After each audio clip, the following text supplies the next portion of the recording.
আসসালামু আলাইকুম লিডার। ওয়ালাইকুম সালাম। হানিফ আইস? তা দাঁড়াই রইলা কেন? বসো হানিফ। এই তো পায়েল, তুমিও বসো। বলেন লিডার, হঠাৎ আমাদেরকে এত জরুরিভাবে ডেকে পাঠাইলেন কেন? কোনো জরুরি বিষয়ে আলোচনা করবেন নাকি? হ্যাঁ হানিফ, তো পায়েল শোনো, তোমাদের সাথে আমার গুরুত্বপূর্ণ কিছু আলোচনা করার আছে। সেই জন্যই তোমাদের দুইজনকে একসাথে ডাইকা পাঠাইছি। বলেন লিডার, সমস্যা নেই, আমরা আপনার কথা গুরুত্ব সহকারেই শুনতেছি। শোনো, জনতা পার্টিকে ক্ষমতায় আসার জন্য তোমাদের গ্রুপে যে অনেক বড় একটা ভূমিকা আছে সেটা আমি সব সময় কিন্তু স্বীকার করি। তাই তোমরা কখনোই দলের ক্ষতি হোক এমন কোনো কাজ চাইবে না, সেটাও আমি খুব ভালো করে জানি। তাই আমি বলি কি, দলের ভিতরে কোনো রকমের কোনো গ্রুপিং তৈরি করো না, এতে করে দলেরই সমস্যা হইব। আর এই সুযোগ নিয়ে কিন্তু বিরোধী দল আমাদেরকেই উল্টো আরো বিপদে ফেলার চেষ্টা করব। লিডার, আপনি এগুলো কি ধরনের কথাবার্তা বলতেছেন? আমরা দলের ভিতরে গ্রুপিং তৈরি করতেছি মানে? দলের ভিতরে তো শামসুর জন্যই সব কিছু এলোমেলো হইতেছে, সেগুলো আপনি কি দেখতেছেন না? আমরা দলের প্রবীণ নেতা শামসু কখন কোনো সিদ্ধান্ত নিলে কখনোই আমাদের সাথে আলোচনা করে না, ওর যা মনে চায় সেটাই করে। এভাবে তো লিডার বেপরোয়াভাবে শামসু চলতে পারে না। আমাদের তো দলের ভিতরে গুরুত্বপূর্ণ কিছু মতামত থাকতে পারে, সেগুলোর কোনো মূল্যায়ন করে শামসু? অবশ্যই দলের ভিতরে যে কোনো সিদ্ধান্ত নিতে হইলে তোমাদের মতামত খুবই গুরুত্বপূর্ণ। শোনো, আমি শামসুর সাথে আলোচনা করছি। তোমাদের নিজেদের ভিতরে যদি কোনো রকমের কোনো মনোমালিন্য থেকে থাকে তাহলে তোমরা আলোচনার মাধ্যমে সেগুলো সমাধান করে নাও। কোনোভাবেই দলের ভিতরে এই রকম গ্রুপিং থাকুক সেটা আমি চাই না। তোমাদের যা যা বলার শামসুর সাথে সেই বিষয় নিয়ে আলোচনা করে নিজেরাই সমাধান করে নাও। আমরা বসতে চাইলেই কি লিডার, শামসু কখনোই আমাদের সাথে বসবে না। ওই হচ্ছে একরোখা, যখন যেটা বলে সেটাই করে। শামসু কি আলোচনায় আমাদের সাথে কখনোই বসতে চাইবো বা আমাদেরকে কি কখনোই শামসু মূল্যায়ন করবে? সেটা কোনোভাবেই সম্ভব না। তাই দলের ভিতরে শামসুর প্রভাব থাকলে আমরা দলের ভিতরে থাকবো না লিডার। এই যে একটা আজাইরা কথা বললা তো পায়েল, তুমি শামসুর সাথে কথা না বললেই কিভাবে বুঝতে পারলে যে শামসু তোমাদের সাথে আলোচনায় বসবে না? অবশ্যই শামসু তোমাদের সাথে আলোচনায় বসবে। শামসু দলের সেক্রেটারি, দল যেভাবে যা করলে ভালো থাকে সে পদক্ষেপ তো অবশ্যই শামসুকে নিতে হইব। তোমরা দলের সিনিয়র নেতাকর্মী, তোমাদের সাথে শামসুর তো কোনো রকমের কোনো মনোমালিন্য নেই। আমি যতদূর জানি শুধু মোল্লা গ্রুপের দুর্নীতি ধরার কারণেই মোল্লা গ্রুপের সাথে শামসুর বিরোধ চলতেছে। তোমাদের সাথে অবশ্যই শামসু বসবে। এই যে লিডার, দলের ভিতরে তো সকলেরই অবদান আছে, এ মোল্লা গ্রুপের কি অবদান কম নাকি? বিরোধী দলে যখন আমরা ছিলাম তখন কিন্তু হাজী সিদ্দিক, তোফায়েল ভাই, আমি, মোল্লা সহ সকলে কিন্তু রাজপথে এক হইয়া বিরোধী দলের বিরুদ্ধে আন্দোলন গড়ে তুলেছি। এখন সেই মোল্লা গ্রুপেরই দলের ভিতরে কোনো প্রকার কোনো মূল্যায়ন নেই। শামসু আসার পর এদেরকে দল থেকে আপনি নিশ্চিতভাবে বের করে দিয়েছেন। আমাদেরকে যে বের করে দিবেন না তার কোনো গ্যারান্টি আছে? মোল্লা গ্রুপের অবদান অবশ্যই আছে, কিন্তু ওদেরকে কি আমি শামসুর জন্য দল থেকে বের করে দিয়েছি নাকি? আমি কখনোই কোনো নেতা কর্মীদের সাথে অন্যায় আচরণ করি না, এটা আমার স্বভাবেই নাই। যেমন আমি সকলের সাথে মিলেমিশে থাকি সেই রকম কিন্তু দুর্নীতির বিরুদ্ধেও সব সময় কাজ করি, সেটা তোমরা সকলেই ভালো করে জানো। মোল্লা গ্রুপ প্রকাশে দুর্নীতি কইরা সরাসরি সেটা প্রমাণিত হয়েছে, তাই তো ওদেরকে দল থেকে বের করা হয়েছে।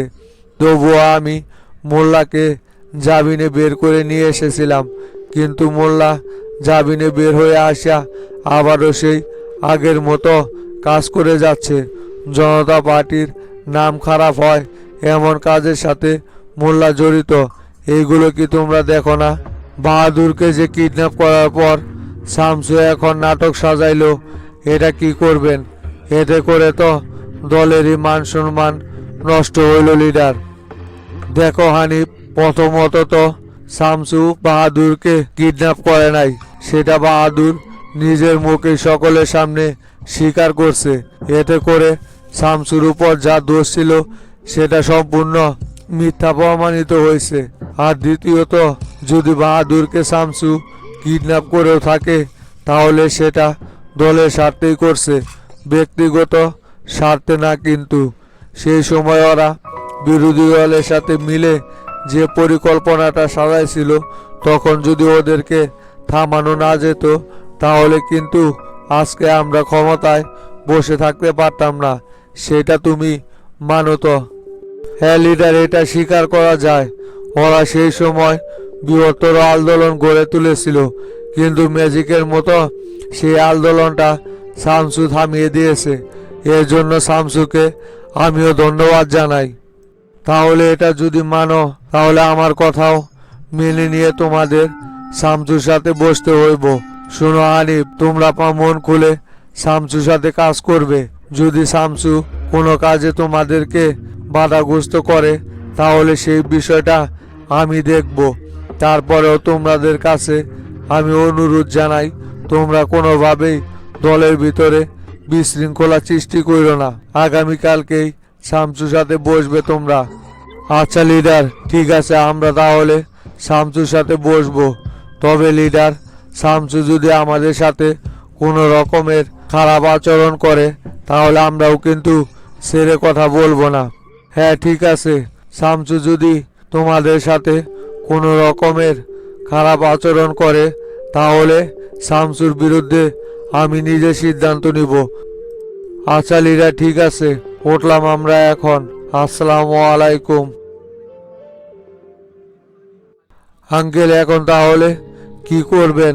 আপনার বিরুদ্ধে তো শামসুকে কিডন্যাপ করার অভিযোগে মামলা করা হয়েছে। পুলিশ তো এখন অন্য হয়ে আপনাকে চারদিকে খুঁজে বেড়াইতেছে। যে কোনো সময় পুলিশের হাতে গ্রেপ্তার হতে পারেন। হ্যাঁ তাই তো দেখতেছি ইরফান, শামসুকে বিপদে ফেলাইতে যায় তো নিজে এখন শামসুর জালে আটকা হয়ে গেছি। এই শামসু যে প্ল্যানটা এভাবে নষ্ট করে দিব সেটা তো কোনোভাবেই বুঝতে পারছিলাম না রে। সব কিছু তো ঠিকঠাকই ছিল আঙ্কেল, আমাদের প্ল্যান মতোই সব কিছু আমরা সাজাইছিলাম। কিন্তু এইখানে তো সবচাইতে বড় বেইমানিটা প্রশাসনে আমাদের সাথে করলো। যদি ওসি জব্বার বাহাদুরকে গ্রেপ্তার না করতো তাহলে তো কোনোভাবেই শামসু বাহাদুরের নাগাল পাইতো না। ওরে এমন জায়গায় লুকিয়ে রাখছিলাম কাকপক্ষিতেও টের পাইতো না। আমাদের শুরুতেই ভুল হয়েছে। প্রশাসনের উপর ভরসা করাটাই আমাদের উচিত হয়নি। কি আর করবি বল ইরফান, প্রশাসন তো হচ্ছে ক্ষমতার লোভী। যখন যে ক্ষমতা থাকে তখন তার কথাই প্রশাসন শুনে। আমাদের এখন ক্ষমতা নাই বলে প্রশাসন এখন কোনো রকমের কোনো মূল্যায়ন করতেছে না। ওরা একমত বাধ্য হয়েই শামসুর কথা শুনছে, এছাড়া ওদের হাতে আর কোনো অপশন ছিল না। কিন্তু আমরা এইখানে পিছিয়ে গিয়েছি শামসুর কাছে। শামসুও ভালো করে জানতো যে জব্বার আমাদের হয়ে কাজ করে, তাই কৌশলে জব্বারকে দিয়েই কাজটা সারছে। প্রত্যেকবার তো এমনই হয়, আমরা শামসুর বিরুদ্ধে যে কোনো পরিকল্পনা সাজাই না কেন, শামসু তার বিপরীত পরিকল্পনা আগে সাজিয়ে রাখে। এভাবে শামসুর সাথে কখনোই পারা যাইব না। ওকে দমাইতে হইলে কৌশলে আমাদের কাজ করতে হইব। শুনলাম স্থায়ী কমিটির বৈঠক নাকি আগামীকালকে বসবো। সেখানে যদি আমাদের লোকজন দিয়া শামসুর বিরুদ্ধে ভোট দিতে পারি তাহলেই তো দল থেকে বের করা যাইব। এখন কি দলের ভিতরে সেই আগের মতো প্রভাব আছে নাকি? আমাদের প্যানেলের যত নেতাকর্মী ছিল সবাইকে তো প্রায় শামসু সরিয়ে ফেলেছে। যদি এই ঘটনাতে শামসুকে কোনোভাবে দোষী সাব্যস্ত করা যাইতো তাহলে দলের অনেক নেতাকর্মীর সাপোর্টই পেতাম আমরা। এখন তো মনে হইতেছে হানিফ ভাই এবং তোফায়েল ভাইয়েরও এখানে আর কিছু করার থাকবে না। আগে এত হতাশ হবেন না আঙ্কেল, যেহেতু তোফায়েল গ্রুপ এই কাজটা নিছে অবশ্যই ওরা কোনো না কোনো একটা সমাধান বের করবে। আর আপনি ইমিডিয়েটলি তোফায়েল আঙ্কেলের বাসায় চলে যান। এখন প্রশাসনের হাত থেকে আপনাকে বাঁচাইতে পারে একমাত্র তোফায়েল গ্রুপই। তাছাড়া আপনি কিন্তু যে কোনো সময় গ্রেপ্তার হবেন। দেখি আমি হানিফ ভাইয়ের সাথে আলোচনা কইরা হানিফ ভাই দেখি কি বলে। তুই এইদিকে সাবধানে থাকিস। ভাই সঠিক একটা সিদ্ধান্ত নিচ্ছেন এই বুড়ারে গোডাউনে আটকায় রাখার। যদি কোনোভাবে সংবাদ সম্মেলনটা কইরা ফেলাইতো তাহলে আর আমরা এখান থেকে কোনোভাবেই নির্বাচিত হইতে পারতাম না। নির্বাচনের আগ মুহূর্তে কি একটা ঝামেলায় পড়তে গিয়েছিলাম। তুই কি আমারে বোধাই মনে করছিস ডন? ওই বুড়ার কারণে আমার এই সাজানো গোজানো মাঠটা নষ্ট হইতে দিমু কোনোভাবে? আল্লাহ সহায় হইছে বইলা আগে থেকে বিষয়টা জানতে পারছি আমি। তা না হলে তো শফিকের যুক্তিতে ঠিকই এই বুড়া এই কাজটা কইরা ফেলাইতো। তখন আমার অবস্থাটা কেমন হইতো? এখন আপাতত নিশ্চিত নির্বাচনের আগ পর্যন্ত ওরে ওইখান থেকে বের করতেছি না। তাই তো, ওরে আর ওইখান থেকে বের করতে দিব না। আমি তো চিন্তা করতেছি আরেকটা, ওরে যে ওইখানে আটকায় রাখলাম কাজটা করা কি কোনোভাবে উচিত হইল? যদি মাস্টার সাদা শামসু ভাই বিষয়টা যায় না আমাদের সাথে কোনো রকমের রাগারাগি করে। পাগল হয়েছিস তুই? দেখলি না মাস্টার কি বলল? মাস্টারের কথা শুনে নাই দেখাই তো মাস্টার বিষয়টা আমারে জানাই দিল যাতে করে আমি কোনো না কোনোভাবে সমাধান করি। সেটা যেভাবে হোক সমস্যা নাই। মাস্টার এই বিষয় নিয়ে কোনো রকমের কোনো রাগ করবে না। তুই এখন তাড়াতাড়ি গাড়ি চালাইয়া পার্টি অফিসে যা, মাস্টারের সাথে বসতে হইব। আসসালামু আলাইকুম স্যার। ওয়ালাইকুম সালাম সম্রাট। দাঁড়িয়ে আছো কেন? বসো সম্রাট। কেমনে কি সম্রাট, মোল্লার গ্রেপ্তারের বিষয়টা কি করলা? এখন পর্যন্ত তো কোনো আপডেট জানাইলে না। এইদিকে শামসু আর প্রেসিডেন্ট কিন্তু বিষয়টা নিয়ে আমারে খুব প্যারা দিতেছে। যত তাড়াতাড়ি সম্ভব মোল্লা তরিকুলকে গ্রেপ্তার করতে হইব। এই বিষয়টা নিয়ে খুব চাপের ভিতরে আছি। তোমাদের তো কোনো অগ্রগতি দেখতেছি না সম্রাট। কেমনে কি করতেছ? স্যার আমরা তো বইসা নাই। আমি অলরেডি 3টা টিম মাঠে নামাইছি মোল্লা এবং তরিকুলকে গ্রেপ্তার করার জন্য। ওরা বিভিন্ন জায়গায় মোল্লা তরিকুলকে খোঁজা শুরু করে দিয়েছে। কিন্তু সমস্যা হচ্ছে বাহাদুরের সংবাদ সম্মেলন দেখতে পেরেই ওরা আগে থেকেই গা ঢাকা দিয়ে ফেলেছে। ওরা বুঝতে পারছিল যে প্রশাসন ওদেরকে যে কোনো সময় গ্রেপ্তার করবে, তাই ওরা আগে থেকেই গা ঢাকা দিয়ে আছে। তবে ওদেরকে খোঁজা হচ্ছে। যেখানে থাকুক না কেন গ্রেপ্তার ওদেরকে হতেই হবে। দেখো সম্রাট, এই ধরনের কথা বললে কোনো ফায়দা হইব না। যেভাবে হোক প্রশাসনকে এখন মোল্লাকে গ্রেপ্তার করতে হইব। শোনো, অনেক কষ্টে মোল্লার বিরুদ্ধে একটা অভিযোগ বাইর করতে পারছি। স্বয়ং প্রেসিডেন্ট নিজেও এখন মোল্লাকে গ্রেপ্তার করার জন্য তদারকি করতেছে। তাই এটাই আমাদের সময় মোল্লাকে রাস্তা থেকে সরানোর। এবার যদি কোনোভাবে মোল্লাকে গ্রেপ্তার করতে পারি তাহলে আর মোল্লা কোনোদিনও জেল থেকে বের হতে পারবে না। তাই এই সুযোগ যেন কোনোভাবেই মিস না হয়। সেটা আমি ভালোভাবেই বুঝতে পারছি স্যার, আপনারা কোনো টেনশন করবেন না। যেভাবে হোক মোল্লাকে আমি আগামী 24 ঘন্টার ভিতরেই গ্রেপ্তার করব। মোল্লা শুধু আপনাদের শত্রু না, এই মোল্লা হচ্ছে পুরো বাঙালি জাতিরই শত্রু। দেশের ক্ষতি করাই মোল্লার মূল লক্ষ্য। এই ধরনের অপরাধীকে কোনোভাবেই বাইরে রাখা সম্ভব না। আমার সর্বোচ্চটা দিয়ে চেষ্টা করে হলেও আমি মোল্লাকে গ্রেপ্তার করব স্যার। সেইটাই সেলিম, বর্তমানে দেশে যত বেজাল লাগছে এই মোল্লাই করছে। মোল্লার কারণেই শামসু এতটা প্যারার ভিতরে আছে। তাই যেভাবে হোক মোল্লাকে আমাদের শায়েস্তা করতে হইব। অনেক কষ্ট কইরা শামসু এই প্ল্যানটা সাজাইছে, আর শামসুর প্ল্যানটা 100% কাজও করছে। তাই এখন আমাদের কাজ হচ্ছে মোল্লা কোথায় আছে সেইখান থেকে খুঁজে বের করে নিয়ে আসা। স্যার, আমার যতদূর মনে হয় মোল্লা হয়তোবা জনতা পার্টির শীর্ষ কোনো নেতার বাসায় আশ্রয় নিয়েছে। তাছাড়া এত দ্রুত মোল্লার এখান থেকে গাদা কাটা দেওয়া কোনোভাবেই সম্ভব না। তাই আমি সন্দেহ করতেছি হয়তোবা হানিফ, তোফায়েল এদের মতো হেভিওয়েট নেতাদের বাসায় মোল্লা আত্মগোপন করেছে।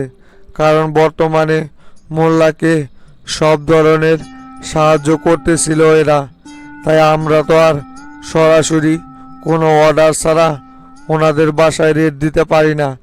ওনাদের বাসায় রেড দেওয়ার মতো যদি কোনো পারমিশন এনে দিতেন তাহলে সবচাইতে ভালো হইতো। সমস্যা নেই সম্রাট, ওই যার বাসায় লুকায়ে থাকুক সেখান থেকেই খুঁজে বের করে আনার ব্যবস্থা করতেছি আমি। তোমরা আগে আশেপাশের জায়গাগুলো ভালোভাবে তদন্ত করে দেখো। আমি এই বিষয়টা নিয়ে শামসুর সাথে আলোচনা করতেছি। যদি ওই হানিফ বা তোফায়েল ওদের গ্রুপের কারো বাসায় লুকিয়ে থাকে তাহলে সেইখান থেকে বের করে নিয়ে আসার জন্য সম্পূর্ণ রাইট তোমাকে দেওয়া হবে। তুমি তোমার কাজ সঠিকভাবে করতে থাকো। আচ্ছা স্যার, ঠিক আছে। আমি আগে আমাদের সন্দেহভাজন জায়গাগুলোতে দেখি সেইখানে মোল্লাকে পাওয়া যায় কিনা। তা না হলে সরাসরি এই সমস্ত শীর্ষ নেতাদের বাসায় রেড দেওয়া হইব। এখন তাহলে উঠি তাও আমি স্যার। পরে আপনারে কি হয় না হয় সেই বিষয়ে আপডেট জানাবনি। সেলিম ভাই, সম্রাটের সাথে কথা হয়েছে আপনার? শামসু, মোল্লাকে গ্রেপ্তার করার জন্য ওরা অভিযান অব্যাহত রাখছে। অভিযান শুধু অব্যাহত রাখলে হইব না সেলিম ভাই, যেভাবে হোক ওদেরকে গ্রেপ্তার করতে হইব। প্রেসিডেন্ট কিন্তু বিষয়টা নিয়ে তদারকি করলো। সমস্যা নাই, বেশিক্ষণ লুকিয়ে থাকতে পারবে না, যে কোনো সময় গ্রেপ্তার হইবই। তা প্রেসিডেন্টের সাথে কি আলোচনা করলা? প্রেসিডেন্ট তো আবার নতুন কইরা আরেক শর্ত দেয়া বইছে। উনি তো এখন তোফায়েল গ্রুপের সাথে আলোচনায় বসতে বলে, যাতে করে নিজেদের ভিতরে কোনো ঝামেলা থাকলে সেগুলো মিটিয়ে নেওয়া যায়। এটা তো ভালো কথাই বলছে শামসু। ওরা যে তোমাকে দল থেকে বের করে দিতে চাইতেছে সেটা যাতে করতে না পারে সেই জন্যই তো তোমাকে এই প্রস্তাব দিছে। তা তুমি আলোচনায় বসতে চাইতেছো নাকি ওদের সাথে? সেলিম ভাই, প্রেসিডেন্ট যেহেতু বলল, দেখি ওদের সাথে আলোচনায় বসা ওরা কি কি দাবি উপস্থাপন করে। যদি কথা শুনে তাহলে তো ভালো, আর যদি উল্টাপাল্টা করে তাহলে কাউকেই বিন্দু পরিমাণ ছাড় দেব না সেলিম ভাই। আর আপনিও কালকে আলোচনায় উপস্থিত থাকবেন। আচ্ছা ঠিক আছে শামসু, সমস্যা নাই। আমিও তোমার সাথে আলোচনা টেবিলে উপস্থিত থাকবনি। যদি এই বিষয়টা এইখানেই সমাধান করা যায় তাহলে তো আর এইটা নিয়ে কোনো রকমের ঝামেলা করার কোনো প্রয়োজন নাই। সেই জন্যই রাজি হয়েছে আলোচনা করতে। এমনিতেই তো দলের ভিতরে অনেক গ্রুপিং তৈরি হয়েছে। যদি ওদের সাথে মিলেঝিলে রাজনীতি করে মোল্লা গ্রুপকে চিরতরে শেষ করে দেওয়া যায়। মোল্লা গ্রুপের বর্তমানে ওরাই প্রধান পৃষ্ঠপোষক হিসাবে কাজ করতেছে। যদি এদেরকে হাত করা যায় তাহলে মোল্লা গ্রুপকে শায়েস্তা করা যাইব। চলেন সেলিম ভাই, কাজ আছে, বের হমো। হাই রে চাচা, যে পরিমাণ ক্ষেপ আছে আমার উপর, কি যে বলে না বলে। কি কারণে যে আমি শয়তানের ধোকায় পইরা এই কাজটা করতে গেছিলাম। আল্লাহ আল্লাহ কইরা এবারে যাত্রায় যদি কোনোভাবে এখান থেকে নিজের উদ্ধার করতে পারি, কান ধরে বলতেছি আর জীবনে কখনোই এই ধরনের কোনো অবৈধ কাজের সাথে জড়িত হইব না। কেরে আয়নাল, তোর এত বড় সাহস কে দিল রে? আমাদের প্যানেলের রাজনীতি কইরা তুই অবৈধ সিন্ডিকেট ব্যবসার সাথে জড়িয়ে আছিস। তুই জানোস না শামসু এই সিন্ডিকেট ভাঙার জন্য কি পরিমাণের পদক্ষেপ নিতেছে? তারপরেও দেশ থেকে সিন্ডিকেট দূর করতে পারতেছে না। আর তুই স্বয়ং শামসুর লোক হইয়া তুই নিজে সিন্ডিকেট ব্যবসার সাথে নিজেকে জড়িয়ে নিয়েছিস। তোরে এত বড় সাহস কে দিল? ও চাচা গো, অনেক বড় একটা আকাম কইরা ফেলাইছি। আর বললেন না, শয়তানের ধোকায় পড়া কিভাবে যে বুদ্ধিটা মাথায় আইসা পড়লো সেটা নিজেও বুঝতে পারতেছি না। আসলে মিতালি পাম্পের থেকে তো একটা তেলের লাইন করতে পারছিলাম, তাই ওদের কথা মতোই এই আকামটা আমি কইরা বইছি। আপনি বিশ্বাস করেন চাচা, এবারের মতো আমারে ক্ষমা করে দেন। আর জীবনে কখনোই এই ধরনের অপরাধের সাথে আমি কোনোদিনও জড়িত হইব না। লোভে পড়া এই কাজটা আমার দ্বারা হয়ে গেছে চাচা। না না আইনাল, এটা কোনো ভুল না, এটা তোর পরিকল্পিত কাজ। তুই যাই না শুনা এই কাজটা কিভাবে করলি? তুই জানিস যে আমরা সব সময় এলাকার ভিতরে দুর্নীতির বিরুদ্ধে কাজ করে যাই। আর তুই আমাদেরই লোক হইয়া এই দুর্নীতির সাথে জড়িত হয়েছস। তোর এই ভুলের কোনো ক্ষমা হইব না। তোর জন্য আজকে ওসির কাছে আমার কতটুকু ছোট হইতে হইল সেটা জানিস তুই। শামসু যদি এই বিষয়ে জানতে পারে তাহলে তোর 12টা বাজাইব। আমি বিষয়টা শামসুর কানে দিতেছি। এখানে আমার আর কোনো কিছু করার নাই। পরে শামসু যা ভালো মনে হয় সেটাই করব। তোদেরকে সাথ দিতে দিতে এক একটা মাথায় উঠে যাইতেছস। না না চাচা, কোনোভাবে আপনি বিষয়টা শামসু ভাইকে জানায়েন না। প্রয়োজন পড়লে আপনি চাচা আমারে যে শাস্তি দিবেন সেটাই আমি মাথা পাইতে নিব। তবুও শামসু ভাইকে বিষয়টা জানায়েন না, তাহলে শামসু ভাই অনেক কষ্ট পাইব। আপনার কাছে অনুরোধ চাচা, আপনি আমারে যা শাস্তি দিতে মন চায় সেইটাই দেন। তবুও শামসু ভাইকে বিষয়টা জানায়েন না। থাক চাচা, আইনাল ভাইয়ের যা শিক্ষা হওয়ার হয়ে গেছে, ওনারে আর কিছু বলার দরকার নাই। শামসু ভাই বিষয়টা জানে না, না জানাই থাক। আমরা শামসু ভাইকে বিষয়টা জানিয়ে আজাইরা আর একটা ঝামেলা না তৈরি করি চাচা। আইনাল বাইরে এবারের মতো ক্ষমা করে দেন।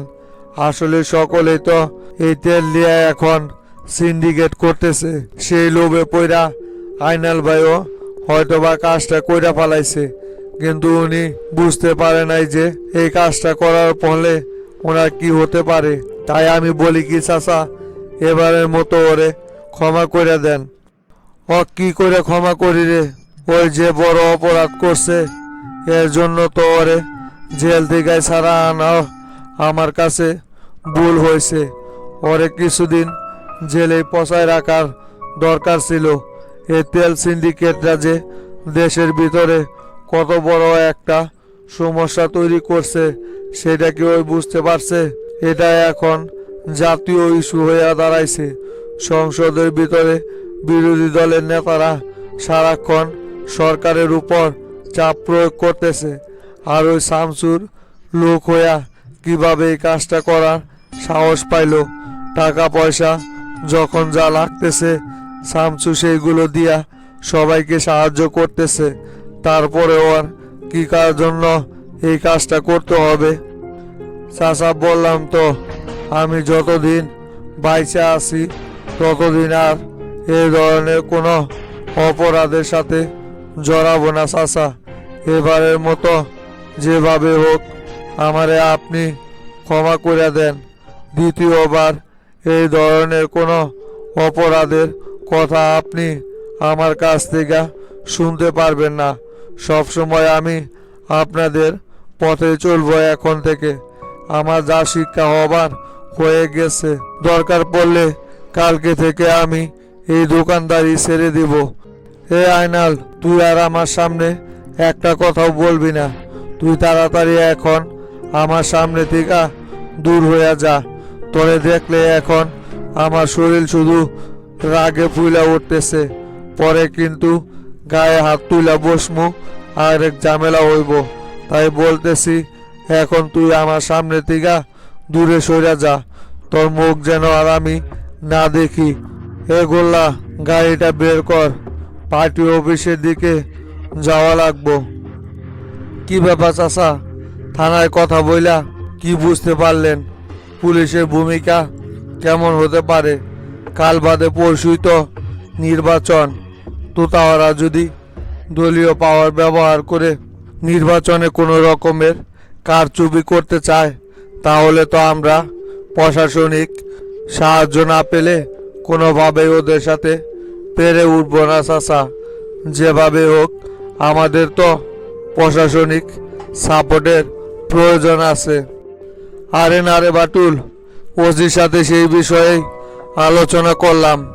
এবার ওরা যতই পাওয়ার পার্টি থেকে দাঁড়াক না কেন, নির্বাচনে কোনো রকমের এক্সট্রা কোনো সুবিধা পাইব না। এ ব্যাপারে নিশ্চিত থাক। কমিশনার খুব স্টেট আছে, সকলকেই ভালোভাবেই বিষয়টা বুঝিয়ে দিয়েছে। নির্বাচন নিয়ে কোনো রকমের কোনো কারচুপি কেউ করতে পারবো না। চিন্তা করিস না, নির্বাচন সুষ্ঠু হইব আর আমি এই নির্বাচনে বিপুল ভোটে বিজয়ী হইব। চাচা, ওই আশাই তো এতদিন যাবৎ দাঁতের উপর দাঁত চাইপা সব নির্যাতন সহ্য করে যাইতেছি। শুধু নির্বাচনে আপনাকে একবার বিজয়ী করি, তারপর দেখতে পারবেন কি খেলাটা শুরু করে দেই। ওরা যে অবস্থা শুরু করছে না, এতে কইরা আপনি যদি খালি কোনোভাবে নির্বাচিত হইতে পারেন, এক এক শালাকে এলাকা থেকে দূর করব।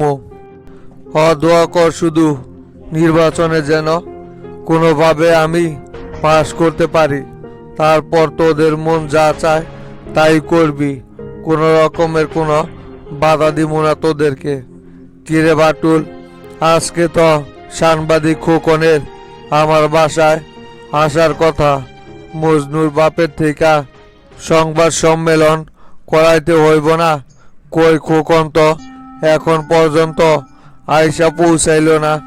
দুপুরের ভিতরেই সংবাদটা সারা দেশে পৌঁছে দেওয়ার ব্যবস্থা করতে হইব। যদি একবার এটা ভাইরাল করতে পারি না, তাহলে দেখবি তোতার নির্বাচন কোথায় গিয়ে দাঁড়ায়। এই শফিক যে চিকন মাথার খেলোয়াড়, এটা আবারও তোতাকে বুঝিয়ে দিব।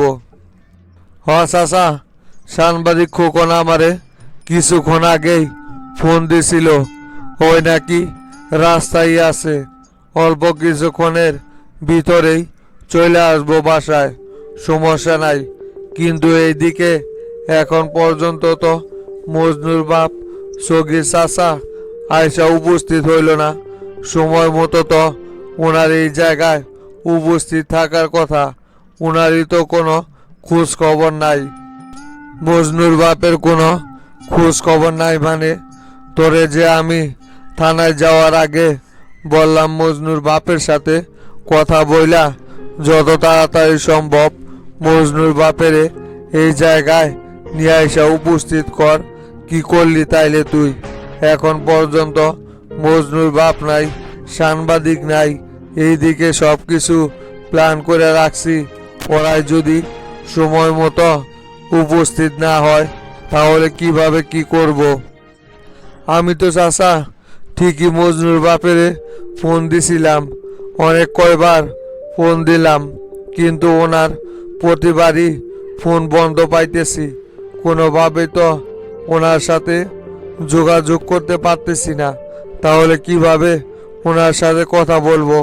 সমস্যা নাই চাচা, মজনুর বাপ সময় মতো ঠিকই চলে আসবনি, ওইটা নিয়ে টেনশন করার কোনো দরকার নাই।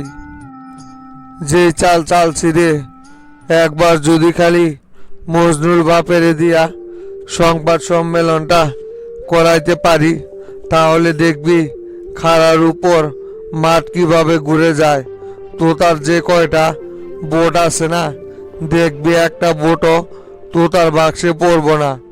অনেক বড় একটা সুযোগ হাতে আইছে, তাই যেভাবে হোক এই সুযোগকে আমাদের কাজে লাগাতে হইব। তাই তো চাচা, এটা আমাদের কাছে অনেক বড় একটা সুযোগ। দ্বিতীয়বার এরকম সুযোগ পাইব না তোতারে পচানোর জন্য। এই সুযোগটা সঠিকভাবে কাজে লাগাইতে পারলেই তোতা মাঠ থেকে অটোমেটিক আউট হয়ে যাইব। তাই কোনোভাবেই আমাদের এই প্ল্যান বেচতে দেওয়া যাইব না। দরকার পড়লে আমি এখন চৌকির চাচার বাসায় গিয়া ওনারে ওইখান থেকে নিয়ে আসতেছি। তাইলে তাই কর, বসে রইলি কেন? বিন্টুরের সাথে নিয়া সগিরের বাসায় যা, ওইখান থেকে ওনারে বাসায় নিয়ে আসেক। আর শোনেক, যদি সগিরের কথায় কোনো রকমের কোনো সন্দেহ মনে হয় তাহলে বুঝিয়ে শুনিয়ে যেভাবে হোক ওরে আমার বাসা পর্যন্ত নিয়ে আসবি। মাস্টার আর হাবিব তোতা যদি এই ঘটনা জানতে পারে তাহলে সগিরকে দিয়া কোনো রকমের স্টেটমেন্ট বন্ধ করে দিতে পারে। তাই কৌশলে ওরে এখানে নিয়ে আসবি। জোর করে হইলেও ওরে দিয়া জবানবন্দিটা নেওয়াই মুই।